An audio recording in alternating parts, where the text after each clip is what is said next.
Gloire à Jésus. Bonjour à tous. Bienvenue au Centre Grâce Vérité, l'école du royaume des cieux de Jésus-Christ par le Saint-Esprit. Amen. Amen. Voilà, nous allons élever nos mains et nos cœurs à Dieu, notre Père, notre Créateur. Amen. Amen.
Yeah.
création, il est esprit. Alléluia.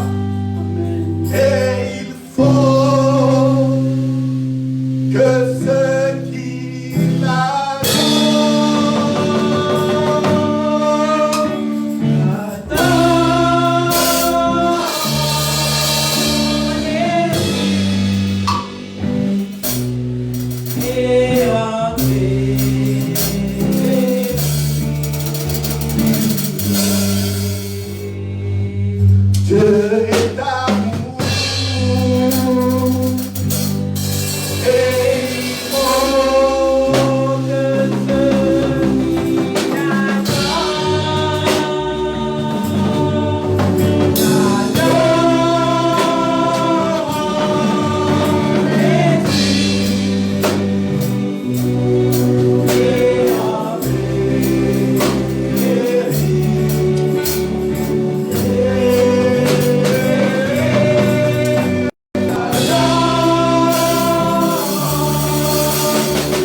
Jésus. Merci, chorale, merci, char de feu, pour ce temps. Amen. Voilà, notre Dieu est esprit. Il faut que ceux qui l'adorent, l'adorent en esprit et en vérité. Alléluia.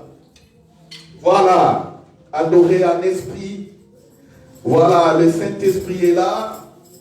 Parce que Dieu est esprit.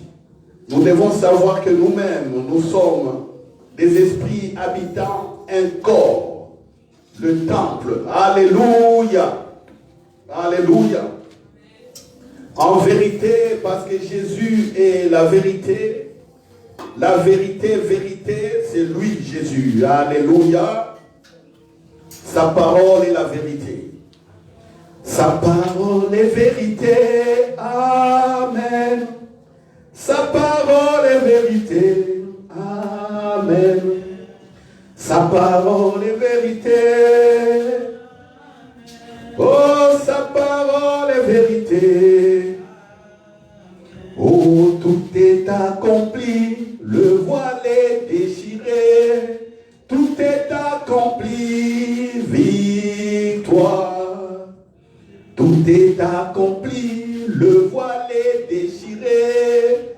Tout est accompli. Victoire. Sa parole est vérité. Amen.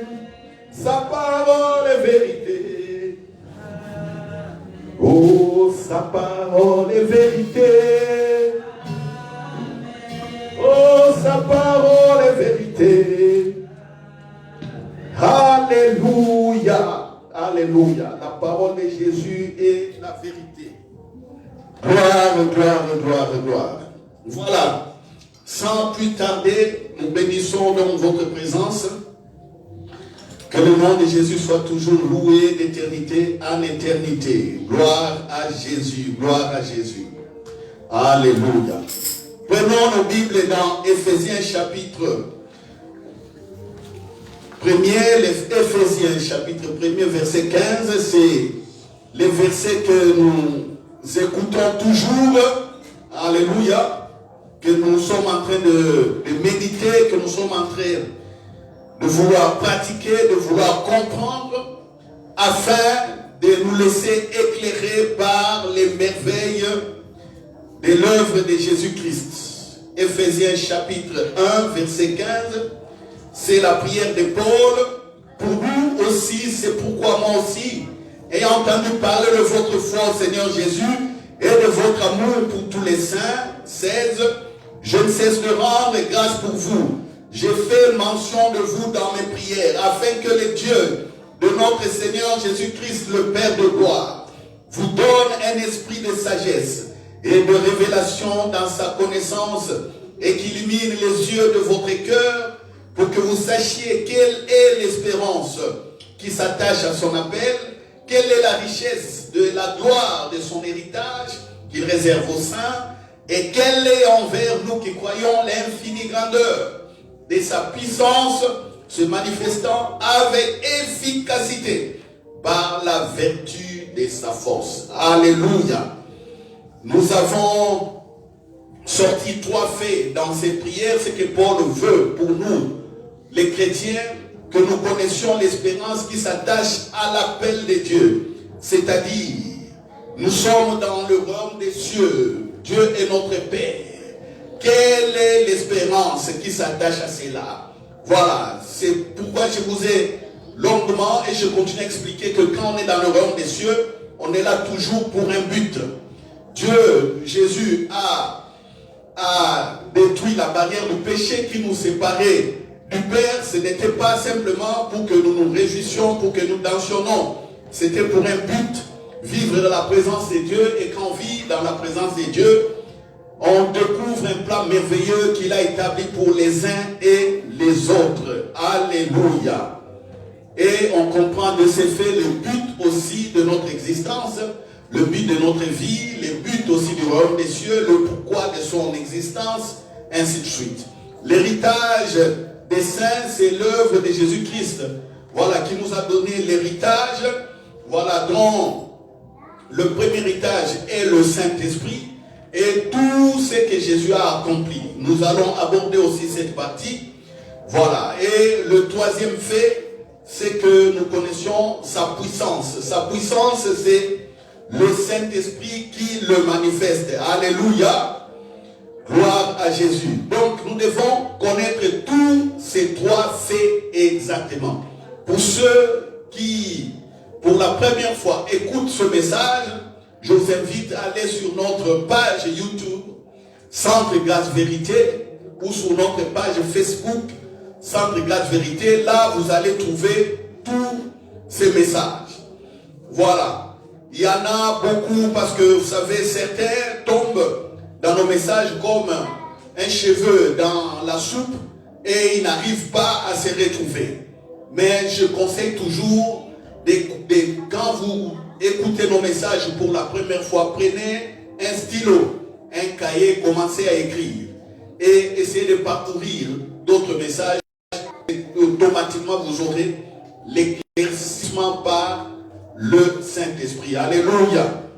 Donc ça, c'est toujours l'introduction que je pose pour continuer à révéler les mystères du royaume des cieux, les mystères de l'œuvre de Jésus-Christ. Alors, la fois passée, on a dit par le Saint-Esprit que si nous découvrons le but de notre existence, le deuxième fait, c'est le service. Il faut savoir servir.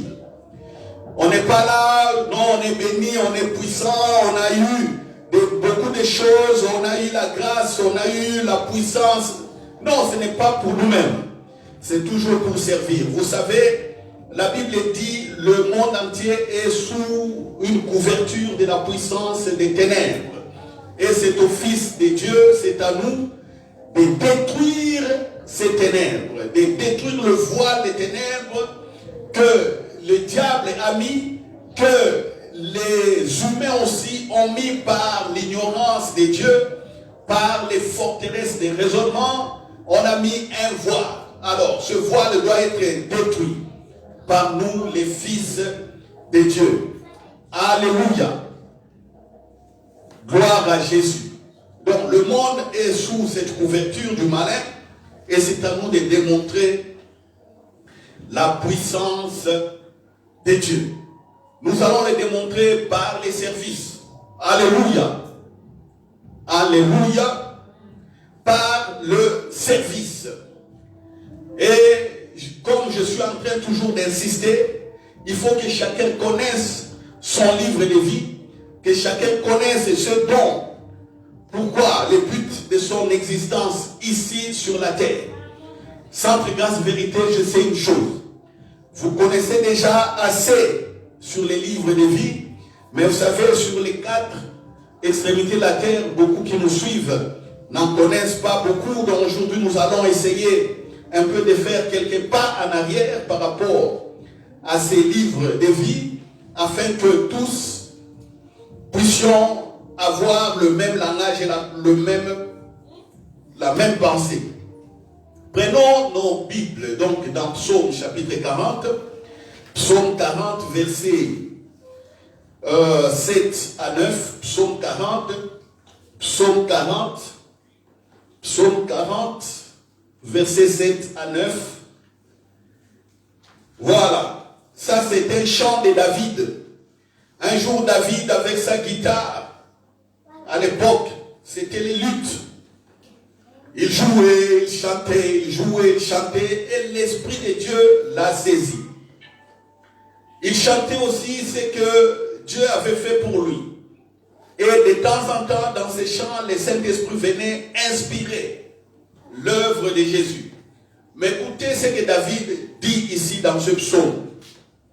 Psaume 47, voilà. Tu ne désires ni sacrifice ni offrande. Tu m'as ouvert les oreilles. Tu ne demandes ni holocauste ni victime expiatoire. Alors je dis, voici, je viens avec le rouleau du livre écrit pour moi. Vous qui êtes dans les réseaux sociaux, soulignez le verset 8. Alors je dis, voici, je viens avec le rouleau du livre écrit pour moi. Au verset 7, vous soulignez aussi la deuxième partie, tu m'as ouvert les oreilles. Tu ne demandes ni holocauste ni victime expiatoire. Chers frères et sœurs, David parle de quoi ici? David parle de ce que Dieu a préparé pour lui. David parle de son propre livre. Je vous rappelle que Exode 32, Moïse aussi avait dit à Dieu, oh, si tu ne pardonnes pas à ce peuple qui t'a désobéi, efface mon nom du livre que tu as écrit. Efface mon nom du livre que tu as écrit. Et David ici, il dit, tu m'as ouvert les oreilles. Alléluia. Alléluia. Moïse était dans la présence de Dieu. Il a écouté les paroles de Dieu. Dieu lui a parlé d'un grand projet. Et dans ce projet, il montre à Moïse même son nom. Et David, lui, un beau jour, reçoit la révélation du plan de Dieu pour lui. Lui aussi, dans son chant, il dit, tu m'as ouvert les oreilles. Alléluia. Alors je viens avec le rouleau du livre écrit pour moi. Voici, je vais faire, mon Dieu, ta volonté et ta loi est au fond de mon cœur. J'annonce la justice dans la grande assemblée. Voici, je ne ferme pas mes lèvres éternelles. Tu les sais. Tu les sais. Alléluia. Mais quand on lit ce verset du livre de David seul comme ça, c'est difficile un peu de saisir la pensée de Dieu sur les livres de sa destinée ou de ta destinée. Prenons Jésus. Jésus parle aussi de Hébreux chapitre 10. Qu'est-ce que Jésus dit par rapport à son propre livre? À partir du verset 4. Parce qu'il est ici question de deux alliances. L'ancienne alliance et la nouvelle alliance. Dans l'ancienne alliance, on faisait tout sur base des sangs des animaux. Mais ici, dans la nouvelle alliance, on parle rien que de sang de Jésus. Et on montre que le sang de Jésus est supérieur au sang des animaux. Parce que le sang de Jésus a l'âme de Dieu. Et parce que le sang de Jésus a purifié pour une seule fois pour toutes les péchés. On n'a plus besoin d'y retourner. Et on montre que la nouvelle alliance est parfaite et meilleure que l'ancienne alliance. Mais voici ce que dit à partir du verset 4.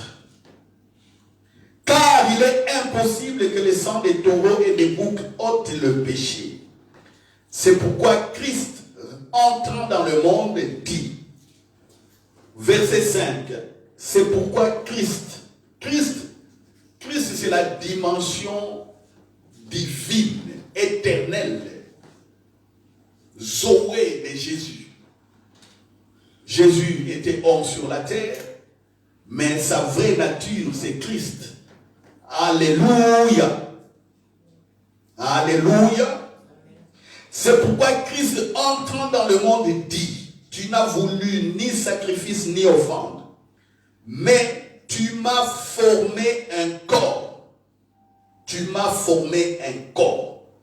Tu n'as créé ni holocauste ni sacrifice pour le péché. Alors j'ai dit, voici, je viens dans le rouleau du livre. Il est question de moi pour faire, ô Dieu, ta volonté. Après avoir dit d'abord, tu n'as voulu et tu n'as créé ni sacrifice ni offrande, ni holocauste ni sacrifice pour le péché. C'est qu'on offre selon la loi. Il dit ensuite, voici, je viens pour faire ta volonté.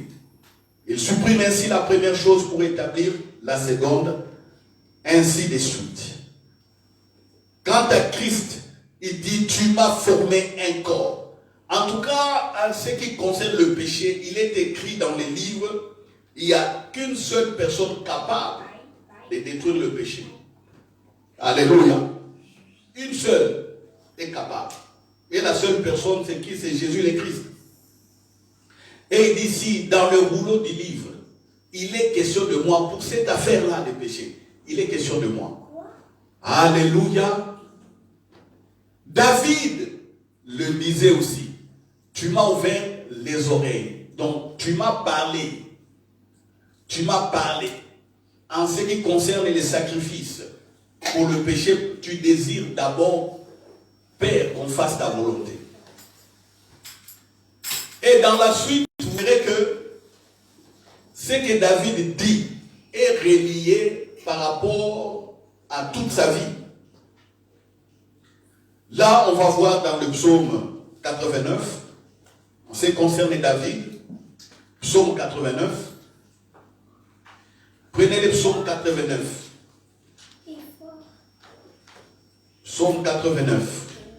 J'aime bien ce psaume 89. I love it too much. Psaume 89.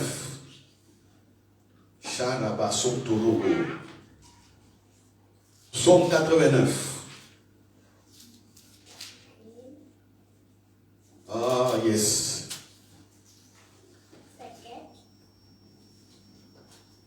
Psaume 89, verset 19, 20.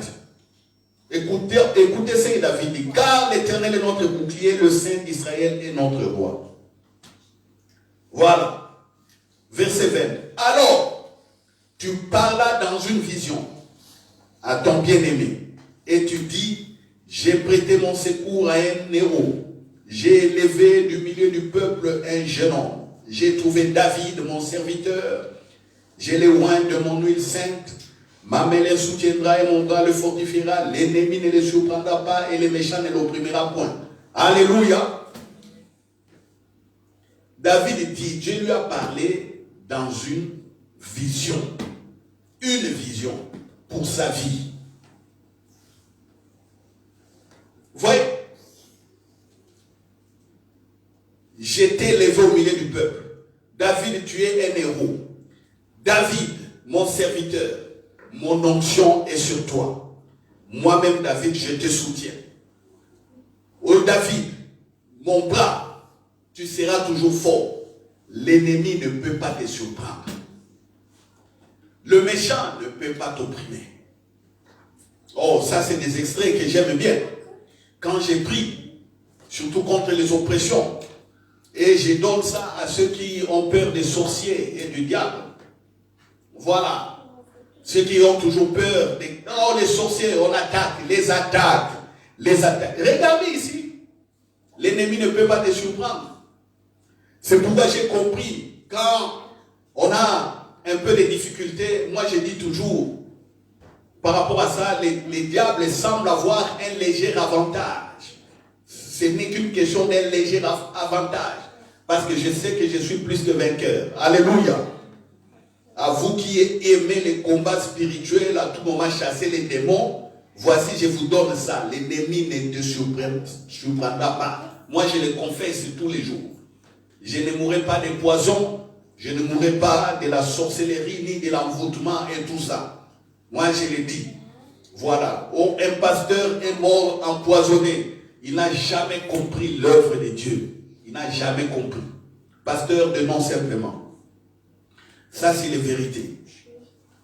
J'écraserai devant lui ses adversaires. Et je frapperai ceux qui les haïssent. Ma fidélité, ma bonté seront toujours avec lui. Ça, c'est Dieu qui parle.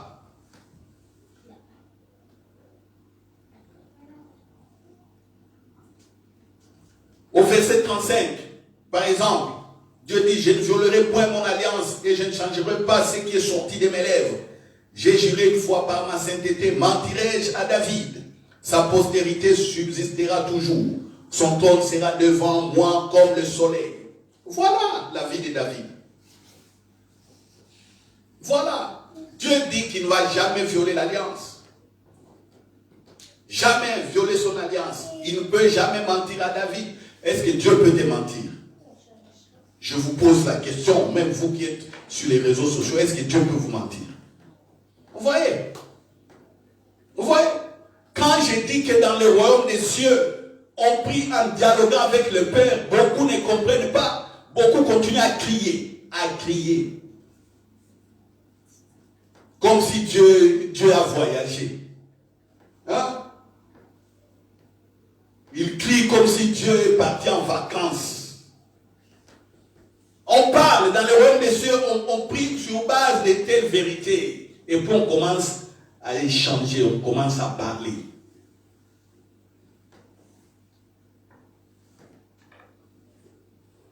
Voilà. Le trône, il parle de la royauté, du règne. Et Jésus vient comme fils de David. Descendant de David. Vous voyez, le trône est éternel. La promesse que Dieu avait faite à David, on voit cette promesse devenir éternelle par Jésus-Christ. Et nous, maintenant, nous bénéficions de ces déclarations que Dieu a faites à David. Nous bénéficions de cela. Vous voyez? David n'a perdu aucun combat. Mon frère, ma soeur, vous n'allez pas perdre des combats. Si vous avez perdu, c'est un léger avantage. Voyez-le comme ça. Mais en réalité, vous ne pouvez pas perdre parce que vous êtes vainqueur. Écoutons le verset 50. On continue. Où sont, Seigneur, tes bontés? Première, que tu juras à David dans ta fidélité. Où sont, Seigneur, tes bontés? Première, que tu juras à David dans ta fidélité. Souviens-toi, Seigneur, de l'opprobre de tes serviteurs. Souviens-toi que je porte en mon sein tous les peuples nombreux. Voilà. Dans les livres de postérité, des destinées de David, il devait porter le peuple d'Israël.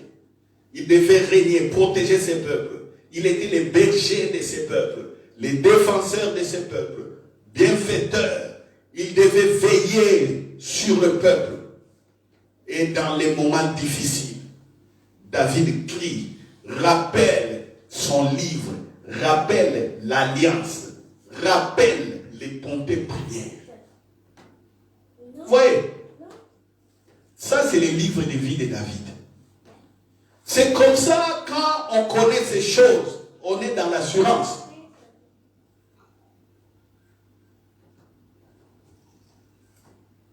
Si vous ne connaissez pas que Dieu a préparé des choses pour vous, pour que vous les pratiquiez, c'est foutu.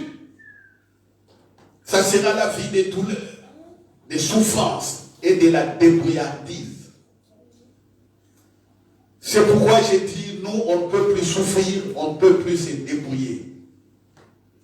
La grâce est là. Alléluia. La grâce est là. C'est à nous d'évoluer par la foi. Comme je dis toujours, notre réussite dépend de la grâce et de notre foi. L'équilibre entre la grâce. Voilà. La technique veut s'improviser dans la prédication.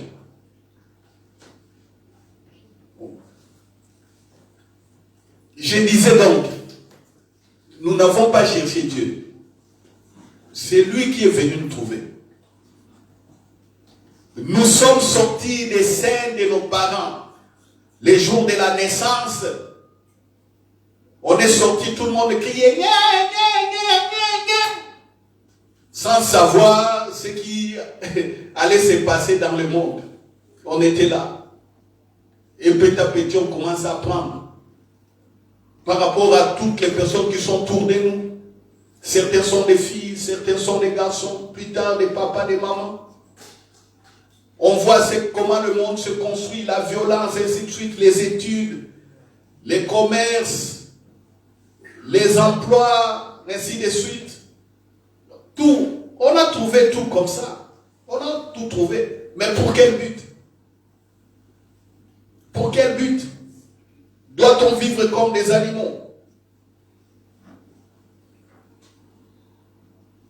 Doit-on vivre comme dans une forêt où les animaux sont là sans but? Quand ils ont faim, ils tuent les moins forts, ils les bouffent et puis c'est fini. Quand ils veulent se reproduire, ils se reproduisent et puis c'est fini. Mais non. Non. Non, non, non, non, non. Et le livre, tel que nous le voyons, pour qu'il trouve son sens, nous devons servir. Quand David dit ici, par exemple, souviens-toi que je porte à mon sein tous les peuples nombreux. David parle en tant que roi pour servir son peuple. Alléluia.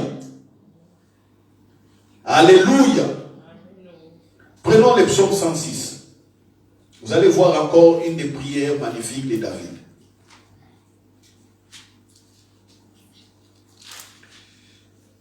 Psaume 106.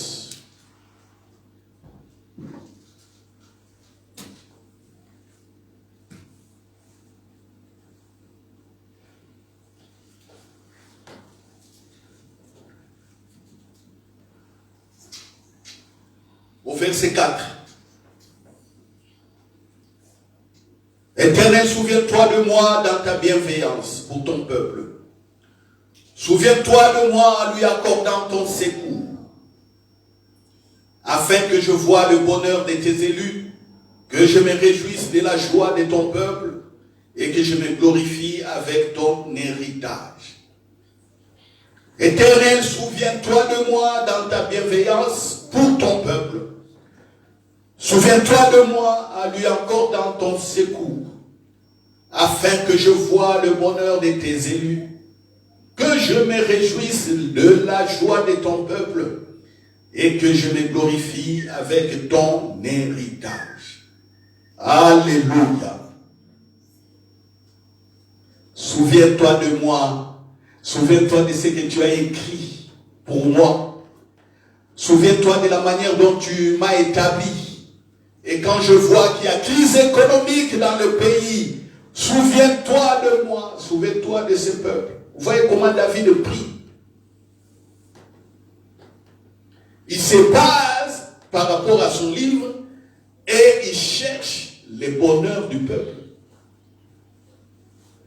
Alléluia. C'est pourquoi quand le peuple était attaqué, le roi revêtait ses habits de guerrier et il était à la tête de l'armée pour aller faire la guerre. Et il savait qu'il était déjà vainqueur parce que c'était écrit dans son livre. Alléluia. Et Jésus, le modèle parfait, lui toute sa vie n'est que, il est écrit sur moi. Il est écrit. Toute la vie de Jésus. Sa naissance a été prophétisée, on a écrit. Le jour de sa naissance, les anges ont crié, ont chanté. Gloire à Dieu dans les lieux élevés et paix sur la terre parmi les hommes. Parce que le Seigneur, l'atmosphère du ciel est venue sur la terre. Et Jésus accomplit tout ce qui est écrit et il pose le royaume. À la résurrection, Jésus rappelle aux disciples.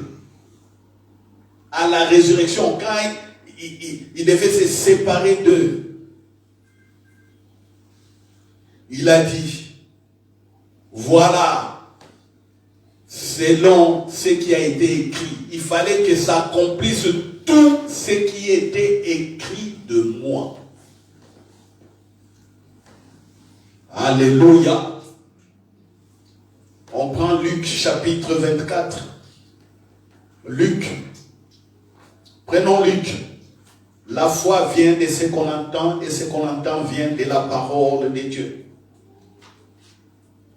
Oh, frères et sœurs, arrêtez avec des prières.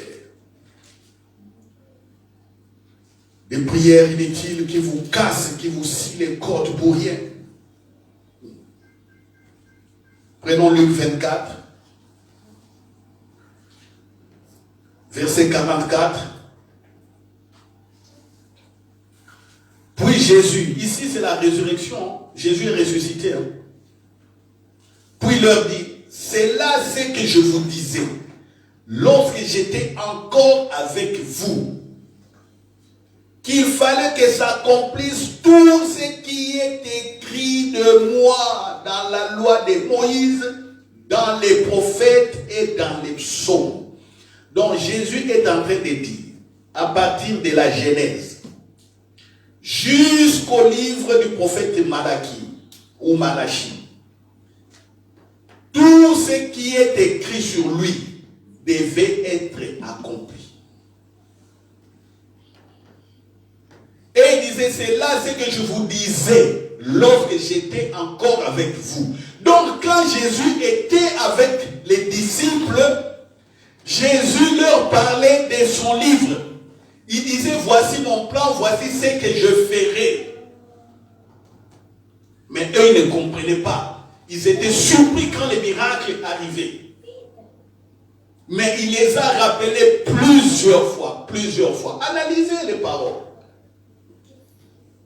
C'est là ce que je vous disais. Soulignez. Je suis ressuscité. Je vous disais qu'il fallait que je ressuscite. J'ai été crucifié. Je vous ai dit, j'allais être élevé comme ça, comme le serpent au désert. Afin que quiconque regarde à moi ait la vie. Jésus guérit les malades. Il leur rappelle. Il est écrit que j'ai pris vos fardeaux et vos iniquités, j'ai porté à moi vos maladies. Jésus console les gens.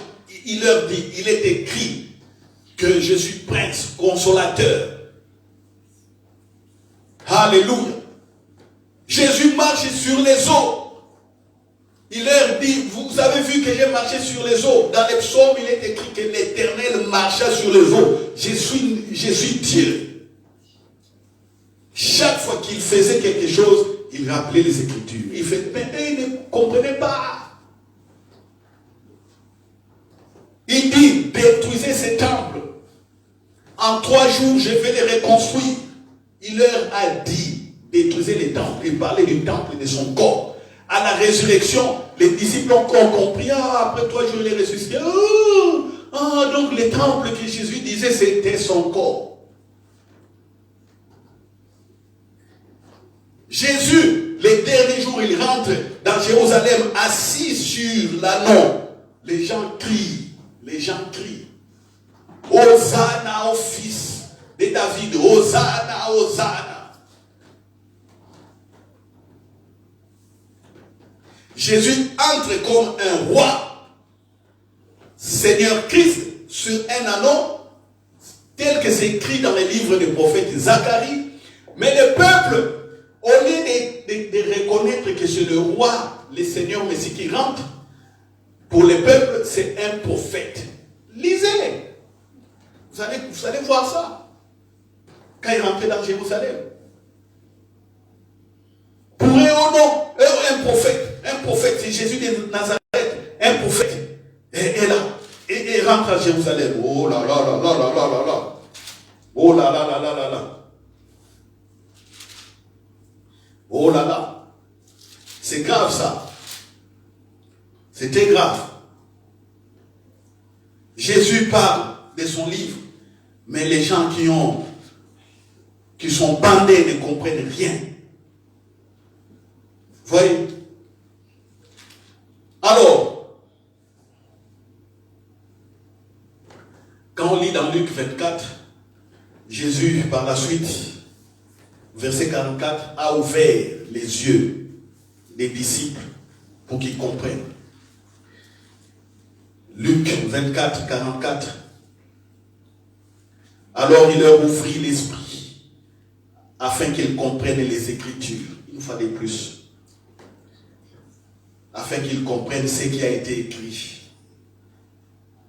Et il leur dit, ainsi il est écrit que le Christ souffrirait et qu'il ressusciterait des morts le 3e jour et que la repentance et le pardon des péchés seraient prêchés en son nom à toutes les nations, à commencer par Jérusalem. Vous êtes témoins de ces choses. Alléluia. Alléluia. Vous voyez, Jésus n'a réussi que par rapport à son livre de destinée. C'est pourquoi j'ai dit, je vous ai déjà dit, priez par rapport à ça. Vous qui êtes sur les réseaux sociaux, vous avez un mari soulard. Un mari qui court les femmes. Oh non, Dieu, change mon mari. Change mon mari. J'ai dit l'esprit d'impudicité qui les tourmente. J'ai dit l'esprit des soulards. J'ai dit, vous liez les démons, tout ça, vous souffrez pour rien. Parce que vous voyez simplement qu'il cesse de boire. Et puis s'il cesse de boire, et s'il cesse d'être soulard, la suite c'est quoi? Vous ne savez même pas la suite. Donc vous voulez qu'il vienne simplement asseoir à côté de vous dans la maison, que vous regardez, là vous êtes à l'aise. Le mari n'est plus impunique, n'est plus adultérin. Voilà, il est là, ah c'est bien mon mari. Eh, regardons la télévision, on fait de l'amour. Ah, c'est bien. Hein? C'est ce que vous voulez. Beaucoup de dames ne voient que ça. Ils ne voient pas autre chose. Priez par rapport à ce que Dieu avait préparé pour votre mari. Pour les restants des jours qui lui restent. Même chose pour les enfants. Quand on prie pour nos enfants. Les enfants dérangent. Les enfants perturbent. Les enfants, certains deviennent violents. Parce que leurs amis à l'école ou sur là où ils partent jouer, ils ont fait des mauvaises connaissances. Non, priez par rapport à ce qui a été préparé d'avance pour votre fille ou pour votre fils. Vous voyez, malheureusement, beaucoup ne le savent pas parce qu'eux-mêmes ne savent, n'ont pas cette révélation que Dieu avait préparé des choses pour eux, écrites quelque part. Comme ils n'ont pas cette révélation, ils prient selon ce qu'ils voient. Et c'est dommage. C'est dommage. C'est dommage.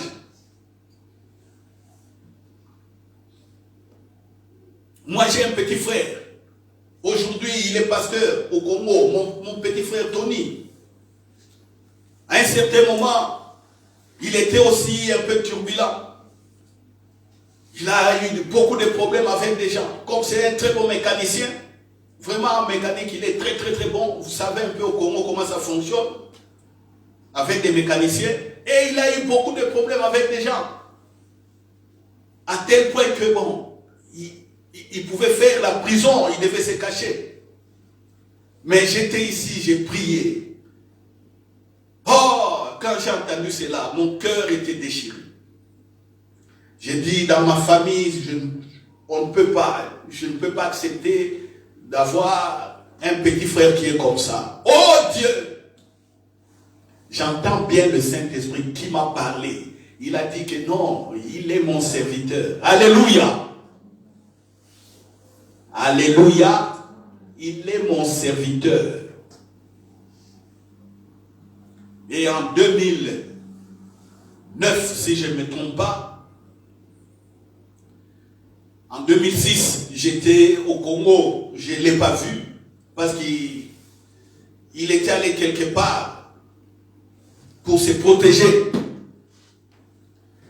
Donc je n'ai pas pu le voir. Il était très loin, à 500 km de la capitale. En 2009, quand il était là, j'ai appelé, j'ai dit, je viens à Kinshasa. Est-ce que tu es à Kin? J'ai dit, ouais, petit, on doit se voir. Devant toute la famille. Maman témoin, mes soeurs qui étaient là témoins, mes frères qui étaient là témoins. Nous étions au bureau, assis au bureau de mon père. On a fait un cercle, on parlait. J'ai appelé le petit Tony. Je lui ai dit, voici ce que Dieu m'a dit. Est-ce que tu le veux? Il a accepté. J'ai dit, si tu le veux, viens te mettre à genoux à côté de moi. Il s'est levé, il est venu s'agenouiller à côté de moi. Je me suis levé, je lui ai posé les mains. J'ai parlé, j'ai dit, Seigneur, fais ce que tu veux au Père. Comme tu m'avais montré pour ton serviteur. En 2009. Et voilà, en 2017, si je ne me trompe pas, en 2017 ou 2018, il a été fait pasteur dans son église. Alléluia. De 2009 à 2017 à peu près. Ça passe au moins 9 ans ou 10 ans, quelque chose comme ça. Pendant que les gens le voyaient comme quelqu'un de perdu, moi, Dieu m'a dit ici en Europe qu'il est mon serviteur. Alléluia. Alléluia. Vous comprenez? C'est ça les livres de vie. Nous voyons autre chose. Dieu a préparé un service pour lui. C'est pourquoi, quand on découvre son livre de vie, l'étape qui suit, c'est le service. Servir Dieu. Est-ce que tu seras pasteur? Je dirais non tout de suite. Parce qu'à certains est donné ces ministères, ces services. Mais toi, tu vas servir comment?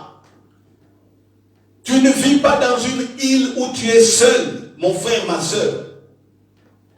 Tu vis au milieu des hommes. Parler aux gens de Jésus, c'est un service. Aider les uns et les autres, c'est un service. Parler toujours vérité pour que les gens s'alignent sur les voies de Dieu, c'est un service. Alléluia. Conseiller les gens, c'est un service. Secourir, c'est un service. Servir les faibles et les pauvres, c'est un service. Servir les orphelins, ainsi de suite, c'est un service. Vous travaillez, vous avez beaucoup d'argent, payez bien vos travailleurs. C'est un service. Même si c'est eux qui vous font rentrer beaucoup d'argent, payez-leur correctement. C'est un service. Et là, je dis à ceux qui sont habitués à manger, à escroquer les gens dans des affaires, vous avez un problème devant Dieu. Les escrocs ont un problème sérieux. Et surtout dans certains pays africains, où tu dois gagner 10 000, où le travail que tu as fait, c'est 10 000 euros, 10 000 dollars. Mais toi, on te présente 5 000. Les 5 000 là, on dit que non, les gens doivent se les partager. Sinon, tu n'auras même pas droit à tes 10 000. Tous ces gens-là qui bouffent les salaires des peuples, ils ont un problème sérieux avec Dieu. Très sérieux. Les salaires est lié à la force de l'âme de la personne. Et quand tu bouffes les salaires de quelqu'un, tu as des ennuis. C'est ainsi qu'en Europe, on a compris. Tu as fait une entreprise. La première chose, il faut savoir payer les charges sociales. Quand une entreprise commence à faire des faillites, la première chose que l'État demande, il doit soit arrêter le service et il doit payer les salaires de tous les ouvriers, de tous les employés. Pourquoi l'État ici en Europe a compris que quand les gens travaillent, il faut les payer ce qui leur doit? Pourquoi? Mais regardez dans les pays africains, qu'est-ce qui se passe? Et puis les gens crient toujours, oh non, misère, pauvreté. Misère, pauvreté. Mais les acteurs, les vrais acteurs, ce sont les Africains eux-mêmes. C'est eux-mêmes. En Europe, les droits sociaux sont garantis. Ne touchez pas au salaire de quelqu'un. Tu ne payes pas quelqu'un, il va en justice. ça sera sérieux ici, des amendes graves. Vous voyez, c'est un service.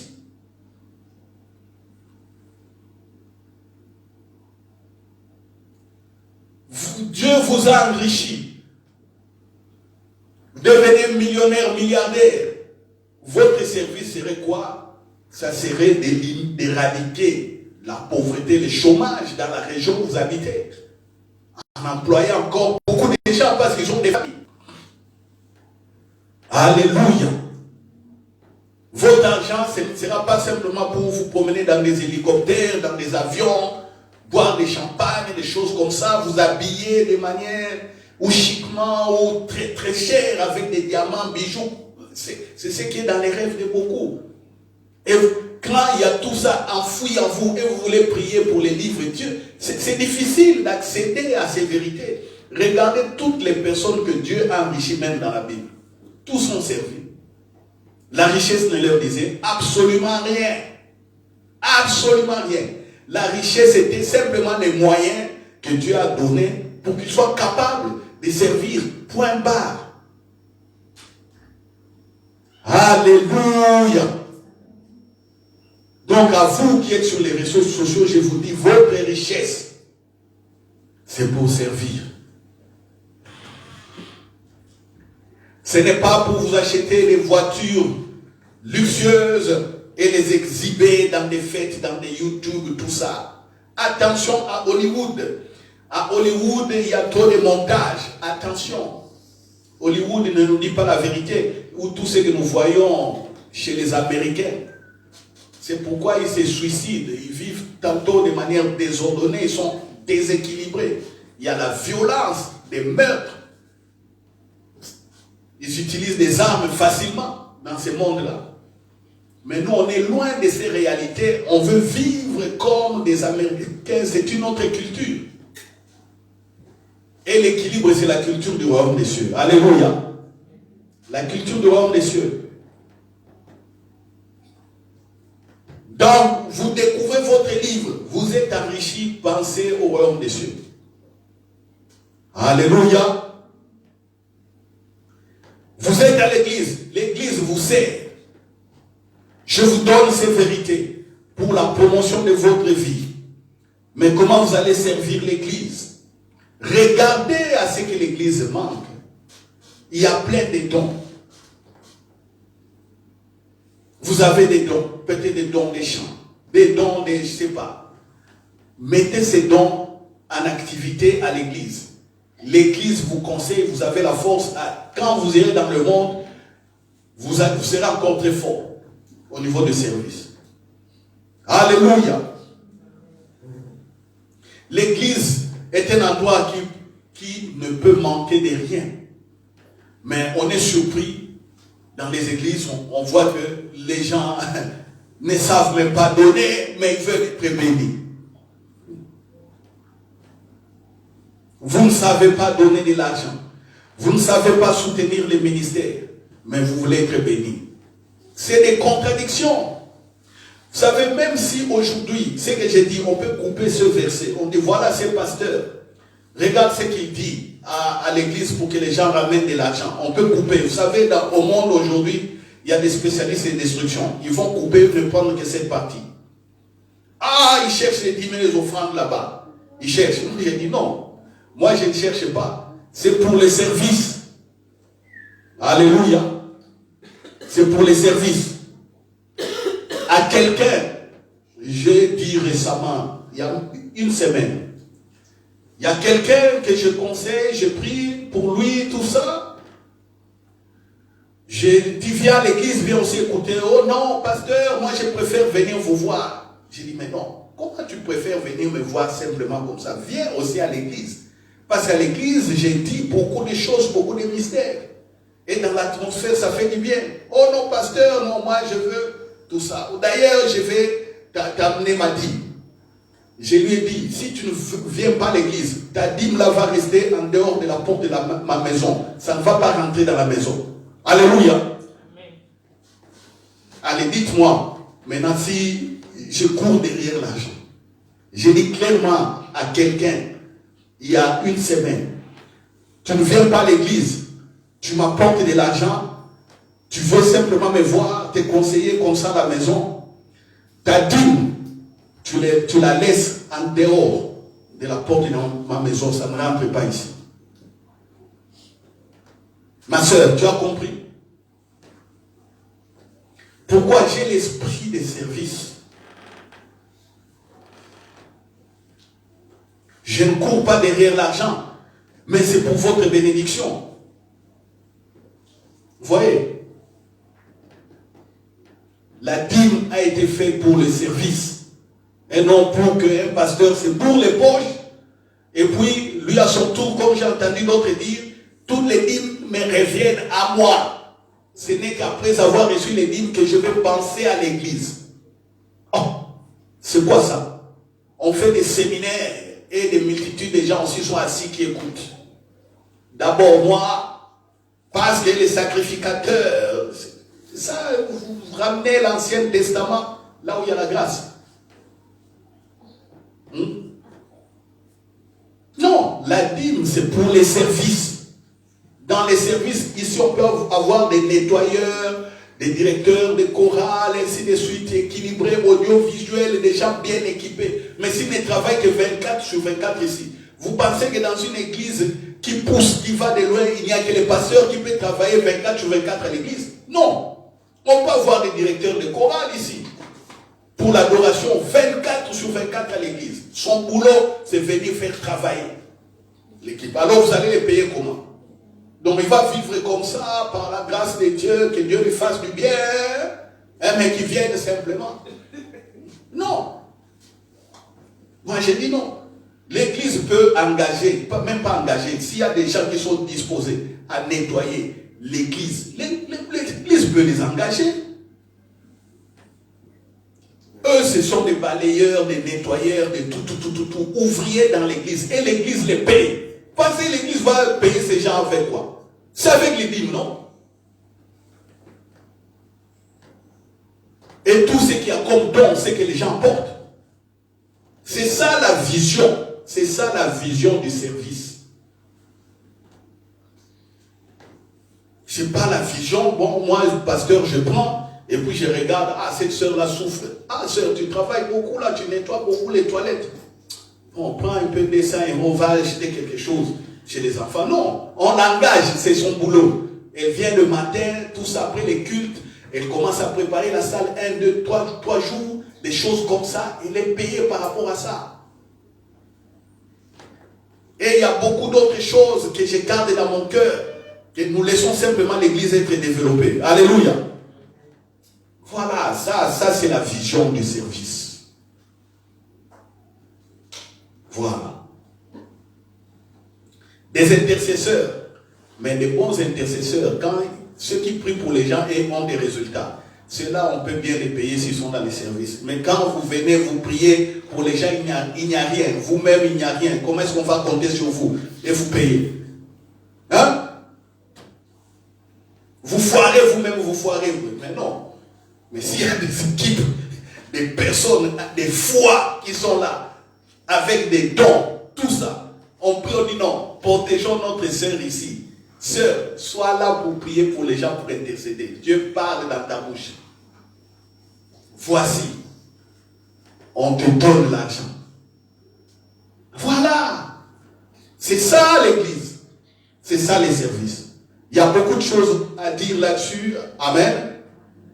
Nous bénissons simplement les seigneurs. Aujourd'hui donc, que chacun aille prier, dialoguer avec le Père par rapport à son livre. Vous découvrez ce qu'il a préparé pour vous. Sachez que le service est suivi. Amen. Alléluia. Et dimanche prochain, nous allons attaquer la partie sur l'héritage. J'ai longuement parlé sur l'espérance qui s'attache à notre appel, le but de notre vie. Donc si vous n'avez pas bien compris, allez sur Internet, revoyez toutes les prédications. À partir de dimanche prochain, on va voir l'héritage des saints. L'alliance par le sang de Jésus. Alléluia. Gloire à Jésus. Nous rendons grâce, prions. Père, je t'adore encore une fois. Merci pour l'enseignement que tu as donné aujourd'hui. Merci de nous avoir encouragés et de nous avoir éclairés par rapport au service et au ministère. Je bénis ton peuple, je bénis tous ceux qui nous ont suivis. Merci parce qu'ils s'élèvent aussi dans cet esprit de service, rien que pour ta gloire, rien que pour élever l'œuvre de Jésus. Parle-leur, ouvre leurs yeux, montre-leur, montre à chacun son livre de destinée, son livre de vie. Merci et ce sera ma joie de voir ton héritage ici, ton peuple ici, de le voir prospérer par rapport à ce que tu avais préparé. Ainsi prier au nom de Jésus. Amen. Alléluia. Pour les dîmes et les offrandes, faites des virements bancaires. Celui qui n'a pas de compte bancaire, qui nous demande, nous allons lui transmettre. Amen. Voilà.